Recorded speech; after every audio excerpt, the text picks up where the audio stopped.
ላይክ ሼር ለሁሉም ይድረስ ይሄ ቪዲዮ። አብርሃም ታደሰ ዛሬም እንግዲህ ሄርሜላን አልፈልግሽም ካሁን በኋላ የራሴ የምለው ሰው መርጫለሁኝ አለ። እንግዲህ ሄርሜላም ዴቭም ዳንኤልም የተናገሩት ነገር የዚህ የልጅ ህይወት መጨረሻው ምንድነው? እኔን ያለ ምክንያት ትናንትና ከሩታ ጋር ተለያይቶ እኔን ያለ ምክንያት አልፈልግሽም አለኝ። ነገም ደግሞ ሶስተኛ የምትመጣው ሴት ህይወት በጣም ያሳስባል እያልሽ ነው ሄርሜላ። ትክክል ነሽ፣ ያሳስባል። ግን አብርሃም መጨረሻህ ምንድነው? እኔ ራሱ አልገባኝም። ምክንያቱም የሰው ልጅ ስትለያየው ምክንያት ያስፈልጋል፣ ሙሉ ምክንያት። አሁን የሄርሜላ ነገር ድብስብስ ነው ያለው። ምንም አይነት ምክንያት አልሰጣትም። ፍንጭ ስጣት ወንድምየው፣ በቃ ፍንጭ ስጥና ህዝቡ የሚመን።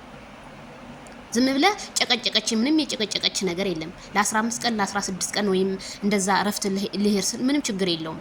የሰው ልጅ እንኳን ሰውና ሰው አይደለም እግርና እግርም እኮ ይገጫጫል። እና በትዳር መካከል ላትነጋገር ነው ላትወያይ ነው እንዴ?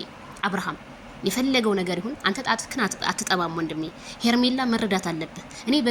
እኔ ማለት የዛሬውን ቪዲዮ አይቼው ከምግቤው በጣም ነው ያናደደኝ። ምክንያቱም ይቺ ልጅ ጥያቄ ነው ይጠይቀቻለች።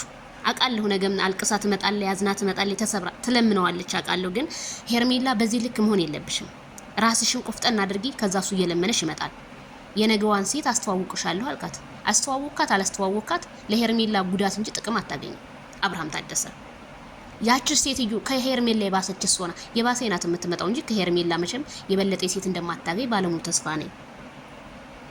እኔ የአብርሃም የሆነ የተለከፈው ነገር አለ፣ ተለክፎ እንጂ በጤናው አይመስለኝም። በቃ እንዴ ወንድ ልጅ ሲባል ቆፍጠን ማለት አለበት። ያችንም ይችንም አረ እኔ ቃል በቃ ምን እንደምላችሁ አላውቅም። በዚህ በቪዲዮ እኔ ደንግጫለሁ። ዴቭም ሲመልስለት እንደዛ ነው። ዳንኤልም አዋ ታሳዝናለች፣ ሄርሜላ በጣም አሳዝናናለች። ግን አብርሃም ግን ምን ነክቶ ነው? እኛ ለዚህ ሙሉ ምላሽ እስካሁን እየጠበቅን ነው፣ አላገኘንም። ነገም እንጠብቃለን የምታመጣውን ነገር ማለት ነው።